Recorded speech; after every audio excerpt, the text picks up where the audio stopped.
Greg Dykes as well as Ryan Umbach, head brewer here at Field Brewing. Thanks you guys for doing this. Appreciate it. Thank you. Start off with a cheers. Yeah, Cheers. definitely. And congratulations on the medals here recently. Great accomplishment. Thank you very much. Feels good. Well, one of my favorite jump-off points for any of these episodes is to always talk about the origin story. Now, I know you guys have a healthcare background, and you have a homebrewing background. I would love to just get an idea of how Field Brewing came about, for those that may be unfamiliar with your story. Yeah, definitely. I think I'll run with that a little bit. I'd like to share it.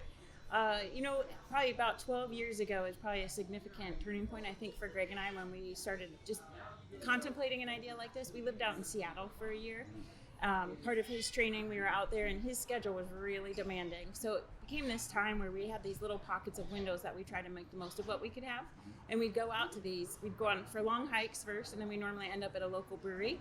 And each brewery there kind of represented the little area you were in Seattle, and it had its own personality. And I think everything in Seattle also for us felt intentional behind whether it was the beer they produced or the food you got on the plate. And I don't know if it's because we just really enjoyed being together and we really needed that family time, or if it was a combination of that between the elements of the intentional craft beer and things like that. So I think part of it, we felt like the Seattle community, and we'd only been there a year, and that we felt amazing. So that was a turning point just with that. I think we walked away from that experience feeling like, how can we create something like that when we came back to Indianapolis? This was 12 years ago. The food scene here and the beer scene has taken off since then. Exploded, yeah. So, but at that time, this felt like a whole new experience in Seattle for us. So to come back here, it deflated us a little bit. Greg really took off with home brewing more. I'm very passionate about the food side of things. I think I've wanted to own a smoothie shop since I was in high school. So the food side, I definitely appreciate that element of it, and really just feeling like we have an intentional place where people can gather and come together and really feel like they're part of a community. It take people away from maybe whatever is going on in their own lives and feel like they can just take time out with us. And I think that's largely what we felt like we gained from that Seattle experience, and we came back feeling like, how can we do something like that here? We had a lot of car conversations about this, and dreaming type the element. And then we went to Cincinnati for a day, and that's where we met Ryan.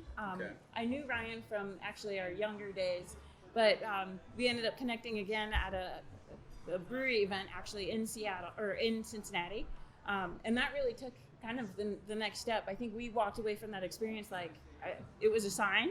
Mm-hmm. Maybe we just need to be doing this because we feel like Ryan felt like he was the guy, the person that could make this really come to life for us. And boy, has he taken off with that. I mean, we're really proud of our beer and the way things have evolved since then.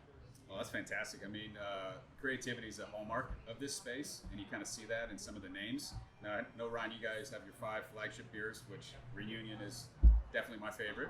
But when it comes to naming your beers, what goes into that dialogue with you guys? Is it something you guys all, as a collective, kind of brainstorm with, or is it something, hey, let's just throw stuff up against the wall, see what sticks? I'll tell you what. So we've done it several ways. The hardest way to do it is say, okay, here's a beer, let's name it. You know what I mean? And it's painful. But the best ideas come when we're just kind of sitting around talking, driving in the car, whatever. But a lot of times, so we get inspiration from the local community. We get the inspiration from Ryan. Ryan loves kind of taking a beer and breaking it down into its parts and then deriving a name from that. So we kind of get names from everything. Okay. Now, everybody has their unique story that brought them to tasting a craft beer for the first time. When I was in college, you weren't paying $12 for a case of beer, right? You find that one craft, and for me, it was like Fat Tire. That was the first time I tasted something, and I'm like, wow, that's really different. What was the first craft brew that kind of hooked you, that said, hey, maybe this is going to be a bigger part of my life someday? When I was 21, I was working a microbrew festival for the first time. I didn't even know they existed. I went to a microbrew fest, was told, hey, volunteer, you get to pour beer, you get to drink beer. I was like, hey, that sounds great.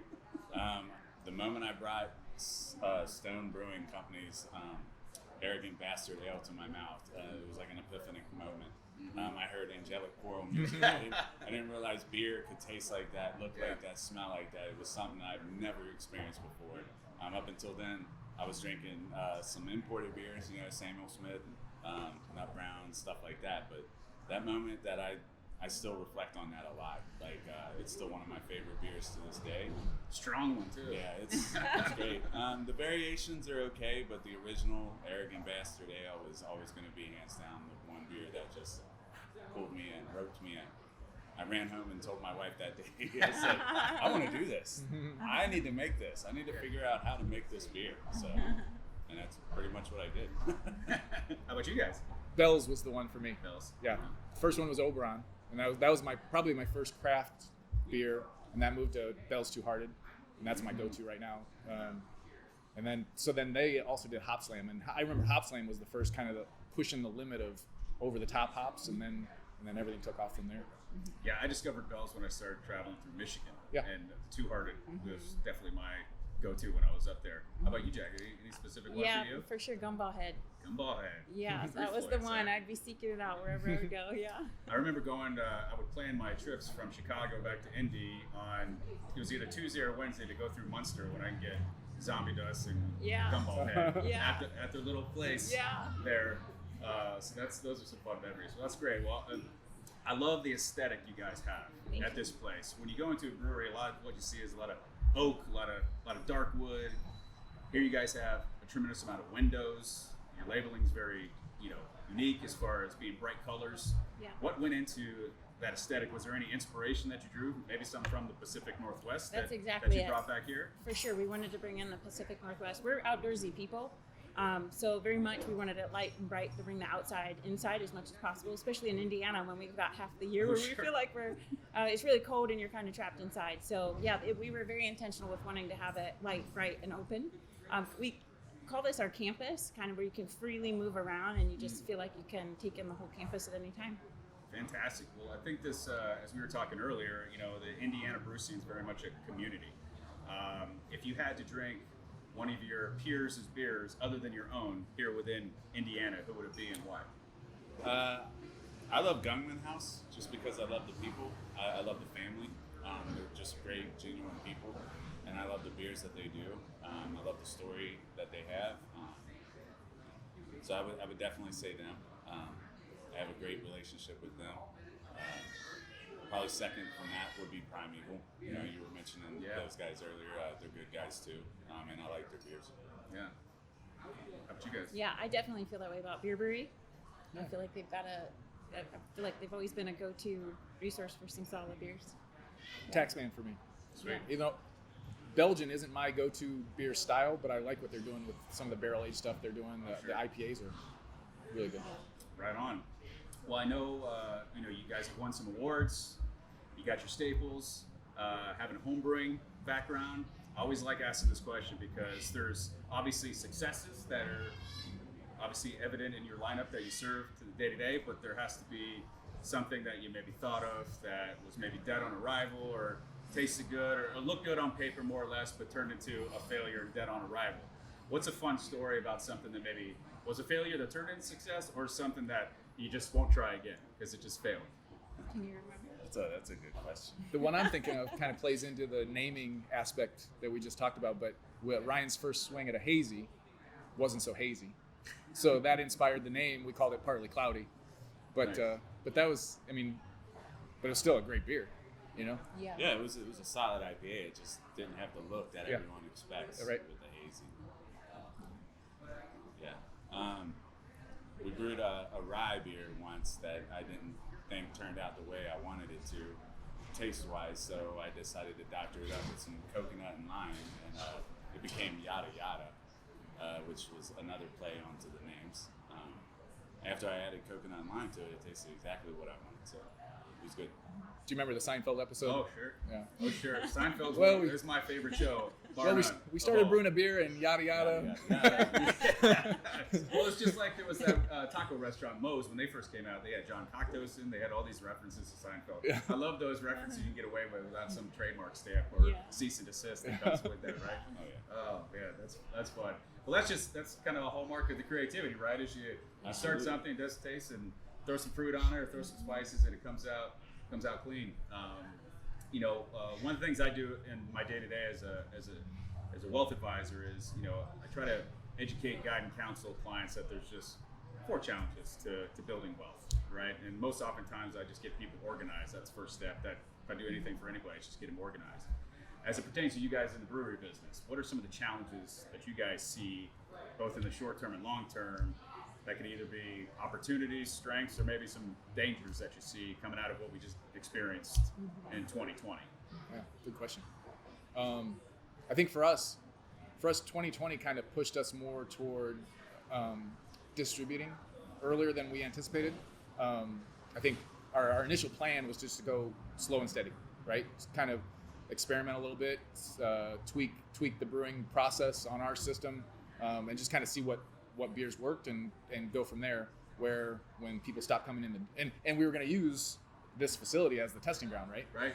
But when people stop coming in the door for several reasons, it kind of pushes us to kind of get the beer out more. So I think that's our challenge kind of moving forward. We're getting more into distributing and canning. So canning seems to be a consistent point of discussion as of late when I've sat down with guys, is that, as Dave Cole said, COVID taketh and COVID taketh away.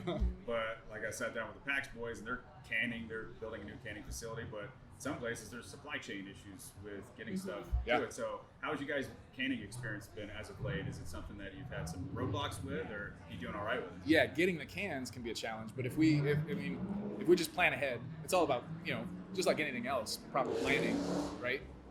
If we plan ahead, it takes 8 weeks to get an order of cans in.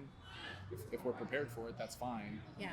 During COVID, there was a growler shortage, though. There was. That got. I mean, it got tricky when we. Yeah, because everyone made that switch. Yeah. So I feel like there's definitely been changes throughout the year. Well, I remember when I first moved to Indiana, you couldn't buy on Sundays. Yeah. I was coming from Florida. I'm like, what's this about? That and Adult Swim. I'd never heard of Adult Swim until we moved up here. My kids were being told they had to get out of the pool, and everybody's like, what's going on here? I'm like, I don't know. I don't know what this is. So you learn and adapt, right? But yes, I mean, those are some of the challenges people are seeing. I mean, community is very important, I think, to you guys, right? Very I mean, much.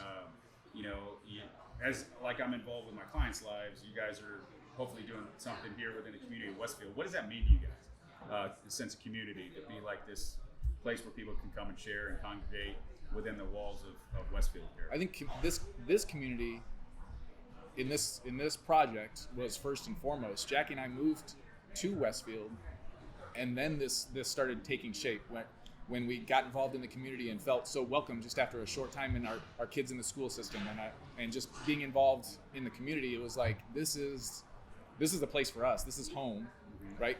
This is the place to kind of take that next step for what we've been talking about for the last 10 years. The community was the motivating factor. We love this place. I'm also very intrigued by how, no matter what your role is in your day-to-day, how you can impact someone else's day. So I feel like even from the standpoint of our servers, they can make someone's day better just by having a good dining experience, or, sitting down with a really good beer. I feel like even that can enhance our community in the sense that, like, we're just making each other's day better. I know that sounds probably a little cheesy, but I feel like at the core, we're good people, and if you just share good things with other good people, good things happen. So it seems pretty simplistic, but I don't know. Since we opened back up 100%, have you guys seen kind of a nice uptick? And it's been amazing. Fantastic. Yeah. Very supportive. Now, here's a question I always ask from folks that are they've been in the beer business, but they come outside, still have day jobs. So obviously, Greg, you as a surgeon, you being a nutritionist, you've been in the thick of it, Ryan, but has owning a brewery been a different experience than you thought it would be? Absolutely. I used to call being a surgeon my real job, but it's not. It's the day job now, because this became a real job. There's a lot behind the scenes that I wasn't expecting. A lot of work that goes into it. Jackie's this project wouldn't happen if it wasn't for Jackie, because she's like the legs of the project, for sure. Oh, we're all a good team. Yeah. Well, that's it. There's the best places I've seen, the owners have a very symbiotic relationship with the head brewer. I think if you don't have that, then there's going to be some hurdles, some roadblocks. And maybe this next question is for you, Ryan. I mean, as you is there a certain amount of beer you want to have going at one time? Obviously, you guys have your staples and you rotate in. How many do you want to have consistently? Be seasonal or come back around, or how's that been working? I'd like to have at least one seasonal offering each month, with whatever beers we already have. So we have 16 taps. Yeah, 16 taps total, 2 of which are dedicated nitrogen. So 14 really taps. So I try to have those filled. At one time, the first year we were open, I was brewing so much beer to fill those taps that I was, we were told, hey, slow down just a little bit. We don't need to have every single tap filled at once. Because I was just producing, and then I took a step back, to reevaluate the game plan going forward. As long as we have a good variety, whether it's 6 beers that we're being offered at the moment or 13 beers, as long as there's a variety, they're not going to be 4 different hazy IPAs, they're not going to be 6 different lagers. As long as there's a variety, honestly, it doesn't matter to me how much we have, as long as there's a variety and something different, to go across a whole palette of flavors. Do you have a favorite? I know all the brewers talk about their beers as their children, right? They're all I love them all the same. Is there anyone that specifically is like, when I'm on my day off, I need to drink my own beer? What is it? I have to go to Night Game Dunkel. Any of our lagers per se, but the Night Game Dunkel is just such a special child, to put it. It's just such a great beer, and I love what I like to refer to as the Dunkel face. When someone hasn't had one and they take a drink of it for the first time, they go, what's a dark lager? I don't understand what a Dunkel is. I'm like, well, it's a dark beer, and it's kind of our seasonal, year-round darker option. Because we have the stouts in the winter, the porter in November usually. Sometimes we'll have a black IPA offering, but our year-round dark offering is the Night Game. And someone goes, well, I don't normally drink a dark beer. I'm like, well, try this. It's the dark beer that isn't, is what I call it. Because it does have all those dark, rich, roasty malt flavors, but it drinks so clean and so crisp that you honestly wouldn't believe that you were drinking something as dark as it is. So people tend to make a face like, wow, I wasn't expecting that. I'm like, yeah, that's the Dunkel face. That's what I was looking for. And I love that reaction. So I'm going to have to try that one, because I did the similar Dunkel face to the Taxman when they did their double Dunkel one. I was like, never had that before. That's pretty good. And that's definitely try yours. That's the reaction I look for sure. Well, I see that you guys have the garden out front, and I'll show the audience everything you guys have in this place, but is there a method behind that, or those ingredients you plan to use within the food lineup that you have here? Yes, we do use those inside. Our chef actually has great experience, we'll call it in the gardening farming world, so he supports our process, but we try to grow what we can out front, and we do utilize that in the kitchen. We try to do as much from farm to table from local farmers as much as possible, either way, regardless whether it's from our garden or not. So that's kind of a foundation of how we want to produce our food here. Well, your food by far is impeccable. I mean, it's one of my favorite food lineups that I've experienced at a brewery today, and I was telling you guys that. Was food always a part of the original plan to be food and brew? Because I know you guys do coffee in the mornings too. So what was kind of the idea behind the whole food pair? I think on the food side, largely, that Seattle experience, they do a lot of intentional fresh ingredients out in Seattle, and we walked away from that like, wow, that's not something we were used to experiencing 12 years ago in the Midwest. So that alone, it just felt like we were eating something like your mom would make, I should say what your mom would, I don't know, moms these days might be grabbing pizza from the freezer. So maybe grandma. No, I don't know. No, I just meant like the intentional ingredients. But we do largely buy from farmers and scratch to support local, but also to avoid, extra ingredients that we really don't think needs to be served at our table. So we do avoid preservatives, corn syrups, things like that. We accommodate to allergens that people, if they have allergies. So, things have evolved where people are concerned about these things, and we know that, and we want to address that too. So we just want to put a good, clean plate that people can feel good about and walk away from a good dining experience. Perfect. I mean, Ryan, when you see kind of the plans that come from a seasonal menu, are you trying to pair the beers that you concoct to kind of the ideas behind the food? Yeah, in a different sense, but yeah, absolutely. So our monthly seasonal offers kind of go hand in hand with the seasonal quarterly menu changes as well. I mean, I don't want to put a nice dark thick stout in the summer dish that's being paired with something light and airy for my garden, you know. So. Gotcha. Well, one of the things I've started to see in my discussions and then just see around local is that somebody comes out with a craft brewer idea and then they move from a beer company to a beverage company. And I remember reading earlier that you guys have plans for a distillery to this side. Is that still something you guys are considering, or you just want to stick with the beer for a while? What are your plans with regards to distilling and or creating more beverages other than beer? Yeah, it's definitely still in the back of my mind. Still, COVID kind of put it on the back burner a little bit, but that's exactly the intent of how we developed the campus, to having this second facility to actually do the distilling here. It's something that I really want to do still. I think they go well hand in hand. Craft beer, craft bourbon. You know what I mean? Sure. So Yeah, and using the full cycle of partly an inspiration behind the place was how much can we use byproduct from one process for another. So to use byproduct from brewing to distill is something that is what originally inspired the idea to begin with. Yeah. Perfect. I love this courtyard. Was bocce always the thought process of what you want to do in the courtyard, or was it horseshoes, or what was behind kind of the idea behind what you guys want to do in the I'd courtyard? like horseshoes. I'm afraid of the glass on either side. Understood. Yeah, even bocce's probably pushing that Bocce's a limit. little dangerous Yeah. sometimes too. Yeah. Yeah, especially when you get kids out here and they don't know, parents are not looking. They'll Yeah. jack the ball. But Yeah, but it was good. No, you're good. Yeah, the intent was always a bocce court. There was a place in Cincinnati that when we were in college we would go to all the time, Christie's, that had 4 and 5 bocce courts, and that's what we did in college. Go drink Yeah. beer and play bocce. It was fun. I mean, the whole point is just to take time out. What can you do that's leisurely at a place like this? So bocce is just our go-to. sweet. I mean, I was telling you, I set up a bocce ball court in the backyard. Yeah. Me and the family love playing that stuff. It's good stuff. With regards to some of the other things that you guys have, one of my favorite questions I always like to ask, and this is a question I ask clients when I sit with them for the first time, is that if we were decided to work together in 3 years, what would need to happen either professionally, financially, emotionally, that we can look back on and say our time spent together was valuable. As you guys sit here, coming out of a crazy pandemic year, what do you guys envision for Field over the next 3 years that if you accomplish them, you can look back and say, we're definitely on the right track? Do you want to answer that? You? Yeah, so I think, like I kind of alluded to it before, we're kind of touching our toes in the water of distribution. So seeing how that progresses over the next 3 years will be exciting. But along with that, we're gonna need some space. If production or if distribution continues, production increases, we're gonna need some space. Probably primarily for cold storage will be our first challenge.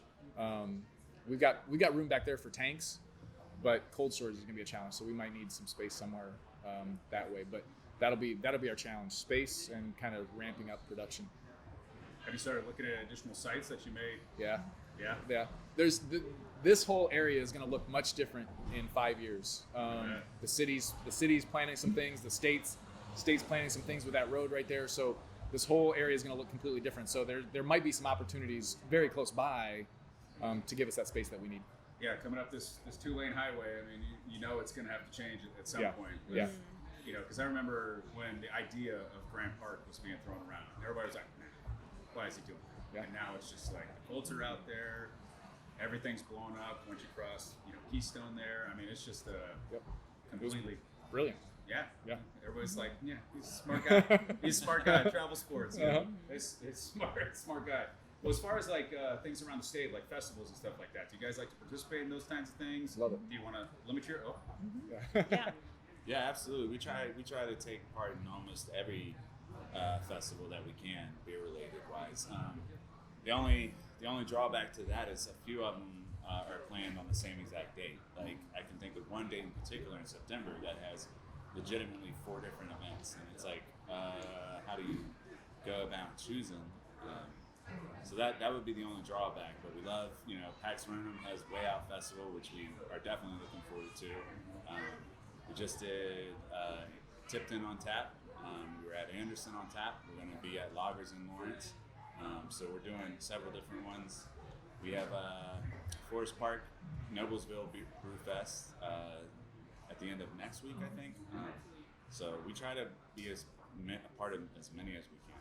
I think Brewfests even evoke the community aspect of the brew scene, and that's what I love most about them. I mean, partly you're just walking around and getting to bond with the people you go with, right? But also from our standpoint, I love being able to go to other breweries and just hit all their beers and meet their staff. And that's probably what I like about that scene the most, is just being able to, meet the people that drink our beer and to meet the other breweries and see what they're doing.